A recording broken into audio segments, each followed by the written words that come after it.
Buongiorno da Sicilia 24, vediamo insieme i principali argomenti.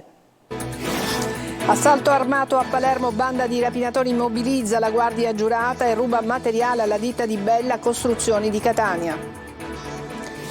Ad Agrigento un uomo rimprovera il branco che scorazzava con l'auto in un parco e viene picchiato, indagini per identificare 5 ragazzi. In Piazza Duomo l'uscita ufficiale della candelora dedicata a Luigi Maina, il parroco della cattedrale di Catania, tutti insieme nel nome di Agata. Domani iniziano i festeggiamenti in onore della patrona e la maratona di dirette su Antenna Sicilia e Telecolor. 17 anni fa la morte dell'ispettore Filippo Raciti durante gli scontri del derby Catania-Palermo, proposta una giornata nazionale contro la violenza negli stadi. A Sicilia 24 la commovente e vincente storia dell'ivoriano Chaka Traoré, ultimo acquisto del Palermo, dal viaggio della speranza sul barcone ai riflettori degli stadi blasonati. Calcio, Palermo in campo stasera al Barbera contro il Bari, nell'11 titolare anche Diakité, uno degli ultimi arrivati dal mercato di gennaio.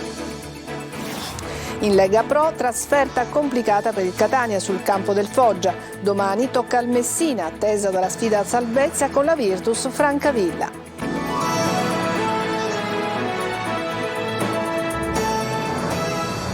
Bentrovati in apertura a Palermo, assalto nella notte in una ditta edile di Catania in via Tommaso Natale, sorvegliante è stato legato e imbavagliato, sono stati rubati mezzi e attrezzature, il titolare ai nostri microfoni ha detto siamo nel Far West. Marco Gullà. Scene da film, un assalto nella notte nella ditta immobilizzando un agente di sorveglianza. È successo nel cantiere palermitano della ditta di Bella Costruzioni, azienda di Catania che sta eseguendo lavori a Palermo. I rapinatori hanno immobilizzato un agente di sorveglianza, imbavagliato, legato e sottratto la pistola in via Tommaso Natale, rubando mezzi, attrezzature, cavi, telecamere e impianto di videosorveglianza.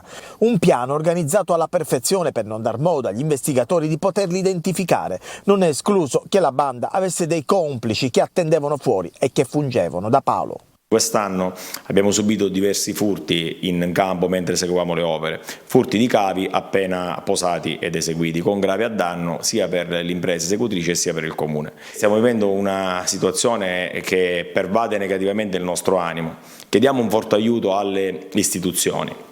Abbiamo già chiesto con la nostra partner un tavolo tecnico in prefettura e col Comune di Palermo per trovare una soluzione all'evolversi negativo di questi eventi. La scelta di legalità fatta già da 41 anni è monito di soddisfazione e vogliamo che questa cosa venga difesa.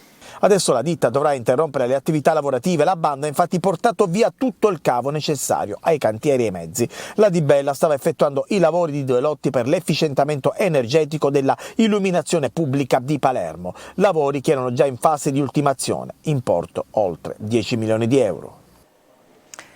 A Catania il popolo di Agata si prepara alla grande festa. In mattinata la benedizione e la presentazione ufficiale della candelora dedicata al compianto Luigi Maina. Il parroco della cattedrale Barbaro Scionti dice tutti insieme nel nome di Agata. Tonino De Mana.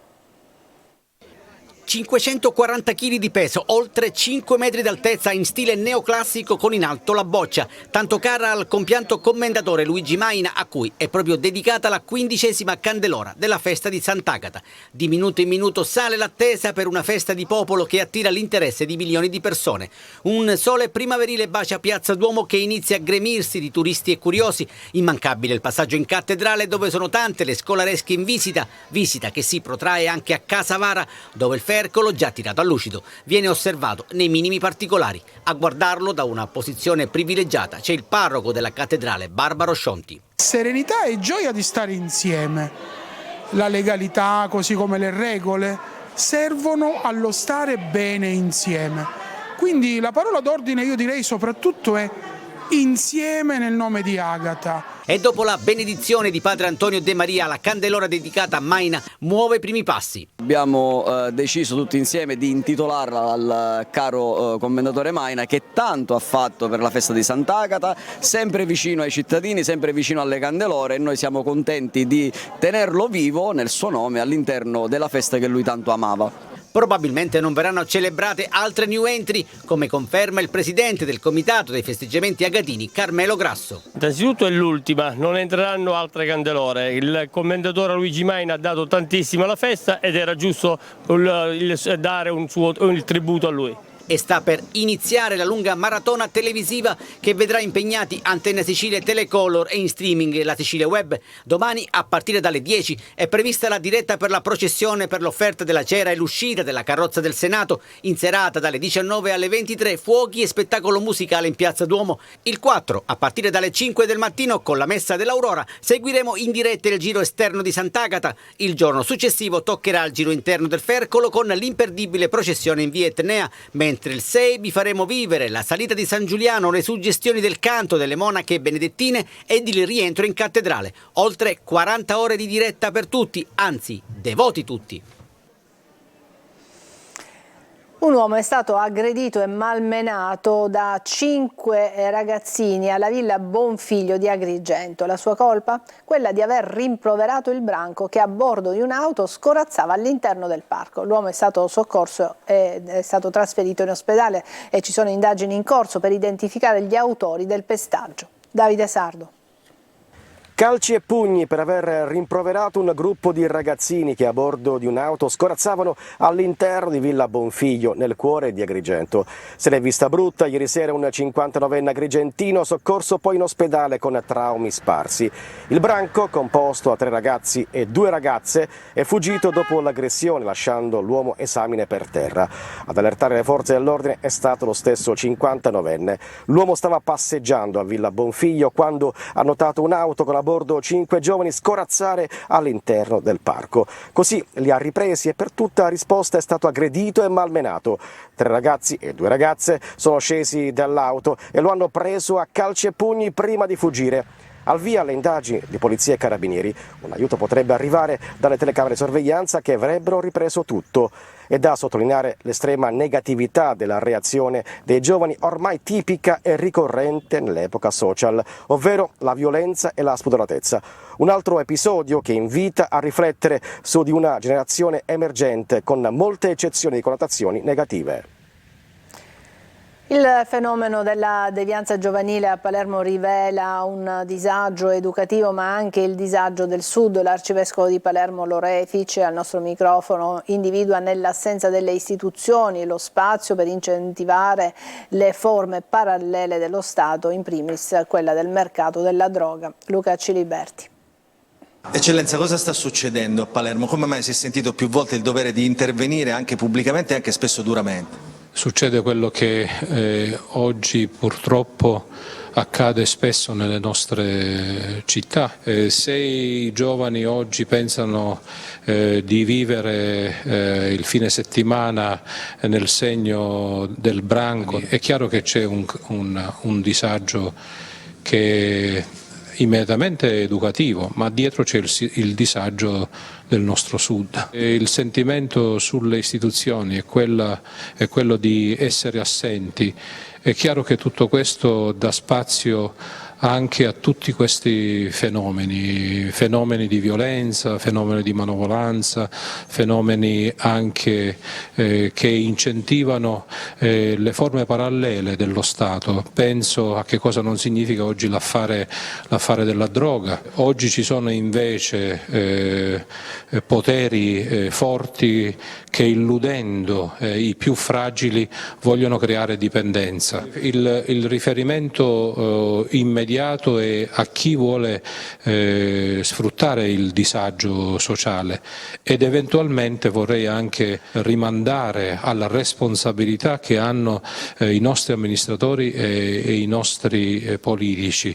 Bisogna stare al cuore, al centro, dentro i meandri della vita concreta della gente. Il crack che uccide i giovani. Oggi a Sicilia 24 Focus si parlerà del dilagante fenomeno a Palermo grazie alla testimonianza di Francesco Zavatteri, padre di Giulio, morto nel settembre del 2022 a 19 anni, che sarà ospite di Roberta Lunghi. In onda alle 14.30 dopo il TG e in streaming sulla siciliaweb.it. Potete inviare i vostri messaggi al 342 74 55 005. Carabinieri della stazione di Palermo Centro hanno arrestato un 53enne originario di Caltanissetta accusato di maltrattamenti in famiglia e detenzione di arma clandestina. Il codice rosso è scattato dopo la denuncia della ex convivente. Il racconto della vittima ha permesso di ricostruire numerosi episodi di violenza e vessazioni che la donna avrebbe subito. Ricordo e commozione a 17 anni dalla morte di Filippo Raciti durante il derby Catania-Palermo del 2 febbraio del 2007. E a Catania è stato ricordato, c'è la proposta di una giornata nazionale contro la violenza negli stadi intitolata proprio all'ispettore di polizia Marco Carli. Il piazzale davanti allo stadio Massimino, 17 anni dopo, clima sereno e di commozione in una giornata assolata di febbraio. Ma tutto torna comunque alla memoria. Le scene di terrore di quel 2 febbraio del 2007, il sacrificio dell'ispettore di polizia Filippo Raciti, morto in seguito ai disordini scoppiati durante un derby funesto fra Catania e Palermo, ricordato con grande partecipazione come sempre perché il sacrificio non sia mai vano. Oggi, il 2 febbraio, lo ricordiamo insieme alle istituzioni di Catania, ai colleghi e alle persone per bene che sanno quanto è importante il valore del ricordo, educare attraverso la memoria. Da allora molto è stato fatto, ma tanto ancora si deve fare, come dimostrano i tanti episodi che si verificano ancora oggi durante, prima e dopo le partite di calcio di qualsiasi serie, professionistica e non. E poco prima dell'anniversario della morte del collega, il sindacato autonomo di polizia ha chiesto di istituire una giornata contro la violenza negli stadi, proprio in memoria di Filippo Raciti.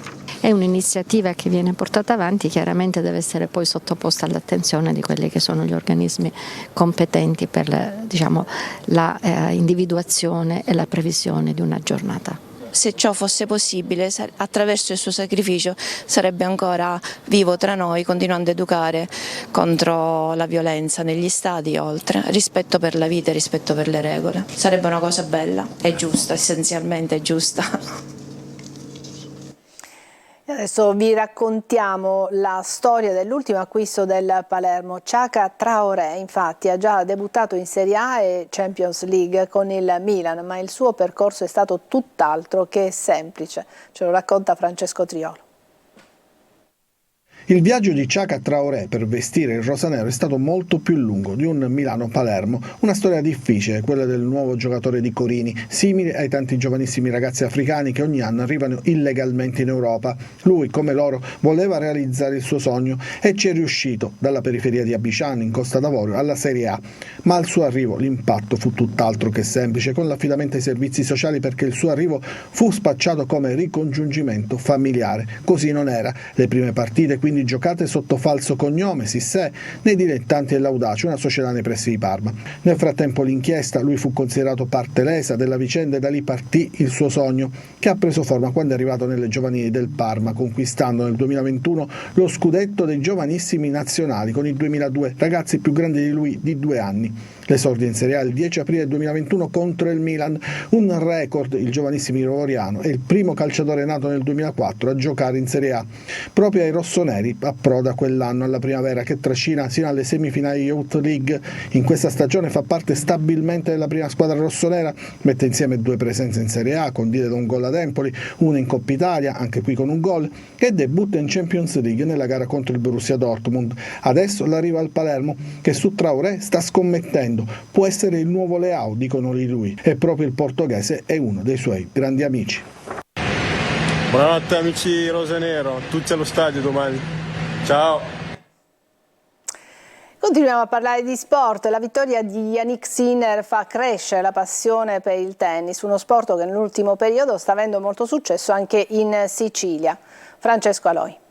Davis, fra Sinner che vince uno slam, un torneo importantissimo, diciamo che stiamo andando molto bene. E così tutti vogliono provare ad emulare il grande campione, palline e racchetta alla mano, ed è subito Sinner mania. Il nostro campione italiano, tutti a tifare sempre per lui. È il tuo idolo? Sì. Ho seguito tutte le partite ovviamente, lo adoro un sacco. A scuola abbiamo un pochino sorpassato le regole e ci siamo messi a guardare la partita. I social non mi piacciono Più di 2 milioni di follower su Instagram, anche se Yannick non si definisce un tipo social. La sua umiltà lo ha sempre contraddistinto, anche adesso. Sono qui per farti ufficialmente, pubblicamente. Amadeus lo invita al Festival di Sanremo. Lui ringrazia ma rifiuta. Preferisce non interrompere gli allenamenti. Un ragazzo d'altri tempi, direbbe qualcuno, diverso dai suoi coetanei della generazione Z. Qui intanto si continua a giocare e chissà se tra di loro non c'è un futuro Sinner. Adesso una breve pausa e poi parleremo di calcio.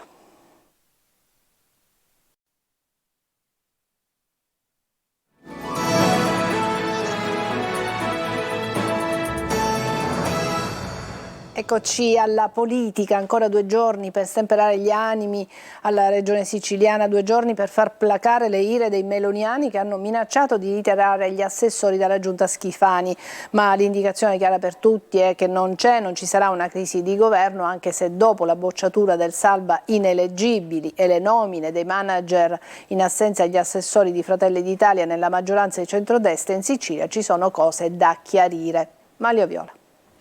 Tensione nella maggioranza sì, crisi di governo no. Fratelli d'Italia, il partito di maggioranza relativa che non ha preso bene alcune mosse di Schifani, ma anche soprattutto degli alleati, non gradendo i franchi tiratori che hanno impallinato la legge salva ineleggibili, non intende però procedere con il ritiro degli assessori dalla giunta, nonostante sia necessario un chiarimento in maggioranza. Da Roma è arrivato un chiaro segnale, uno stop. L'indicazione è gettare acqua sul fuoco. Una crisi di governo in questo istante sarebbe catastrofica anche in vista delle elezioni europee. Così da Palermo e da Catania i segretari regionali Giampiero Cannella e Salvo Pogliese hanno rigorosamente evitato di intervenire sul caso specifico. Dal partito non è arrivato neanche un comunicato per ribadire l'amarezza per il fuoco amico subito all'Ars, anche se la chat dei meloniani è invasa da messaggi rancorosi contro Lega e DC, indicati come i fautori proprio dell'elemento franchi tiratori. A Schifani viene contestato di aver proceduto invece alla nomina dei manager in assenza degli assessori di Fratelli d'Italia l'altro ieri sera, ma lo stesso Schifani aveva tentato poco prima di ricucire le fila per evitare la bocciatura del salvo ineleggibili all'Ars. Inoltre a mezzanotte sarebbe scaduto il termine per i manager e Fratelli d'Italia ha volontariamente disertato quella giunta. Tutti elementi che pongono le condizioni per attenuare lo scontro. Il fine settimana sarà usato per placare gli animi e dalla prossima settimana occorrerà pensare a un vertice di maggioranza per ricucire. Il come farlo e quali teste cadranno è ancora tutto da capire. Eccezionale recupero questa mattina di un reperto archeologico nel mare di Agrigento, decoro frontale in marmo appartenente al celebre tempio di Zeus, in particolare un cavallo rampante, elemento iconico nelle rappresentazioni artistiche del periodo greco. Il recupero nello specchio d'acqua antistante San Leone è stato effettuato dai subacquei del nucleo sommozzatori dell'Arma dei Carabinieri. Adesso una breve pausa e poi parleremo di calcio.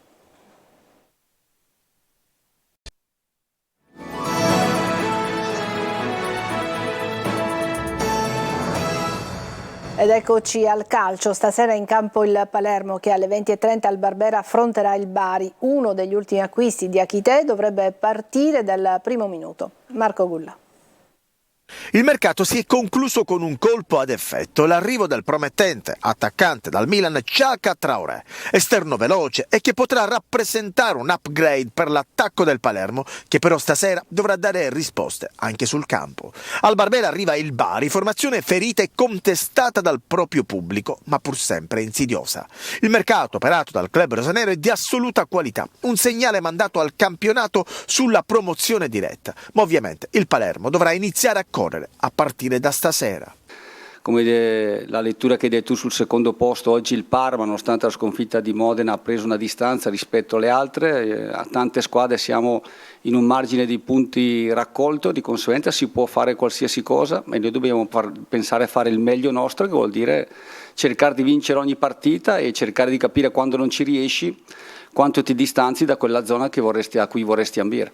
Pochi cambi rispetto alla formazione che ha pareggiato a Catanzaro. Corini può contare su Brunori, che ha scontato la squalifica, e su un Diachitei che ha sulle gambe una settimana di allenamenti con i nuovi compagni. Dovrebbe giocare dal primo minuto. A centrocampo Ranocchia, dopo la bella prestazione di Catanzaro, va verso la conferma dal primo minuto. Gomez al centro e Segre sul centro sinistra al momento sono intoccabili. In avanti Brunori ha scontato il turno di squalifica e torna a punto titolare, con Soleri che va in panchina. Sulla destra dovrebbe essere confermato Di Mariano, mentre a sinistra c'è Di Francesco. Fischio d'inizio alle 20:30, oltre 20.000 spettatori al Barbera.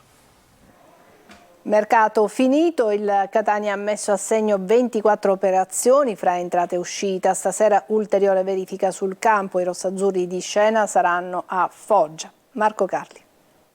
Rivoluzione finita, adesso spazio al campo. È proprio il caso di dirlo, perché chiuso il mercato il Catania è già pronto per tornare a calcare i terreni di gioco. Stasera a Foggia, e non è finita, martedì c'è il recupero di Picerno. Insomma, non c'è tempo da perdere. Al di là delle reali possibilità di questa squadra, che dopo il mercato saranno probabilmente visibili col tempo, resta un campionato da onorare, perché fino ad ora, inutile aggiungerlo, i risultati sono stati di gran lunga sotto le attese. Ieri sono arrivate 4 cessioni, tutte in prestito, che alzano la quota dei giocatori partenti, 12 come quelli in arrivo, e portano a 27 gli atleti a disposizione. Gli ultimi ad abbandonare il rossazzurro, a cui torneranno a luglio, sono stati Bocic e Popovic al Fiorenzuola, Ladinetti al Taranto e Zanellato al Crotone.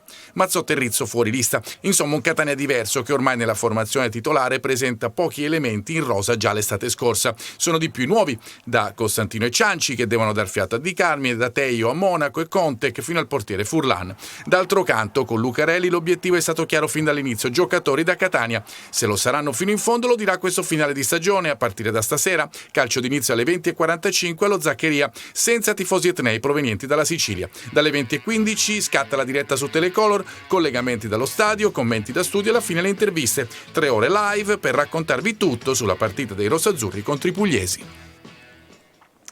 E domani, con inizio alle 16:15, il Messina ospiterà al Francoscoglio la Virtus Francavilla in uno scontro diretto per la salvezza. L'obiettivo è proseguire la serie utile di 2 vittorie e il pareggio di sabato scorso a Torre del Greco. Sergio Colosi.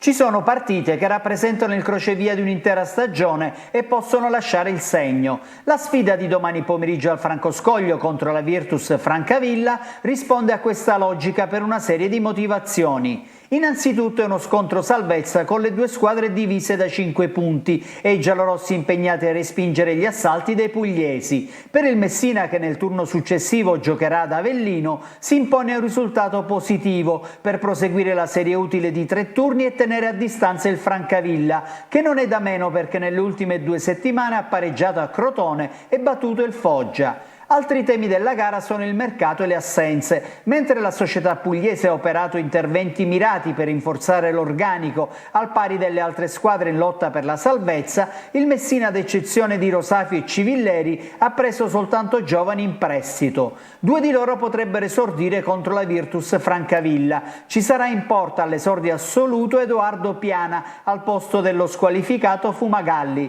L'altro assente, sempre per motivi disciplinari, è Ortisi. Uno dei candidati alla sostituzione è Samuele Zona, ma non si escludono altre soluzioni. Al rientro invece il regista Firenze, pronto a riprendersi il comando delle operazioni in mezzo al campo, ma la partita si giocherà anche sui rispettivi attacchi, Artistico e Plescia, chi segna tanto e chi non esulta da metà ottobre. È tutto per questa edizione Sicilia 24, grazie per averci seguito, buon pomeriggio.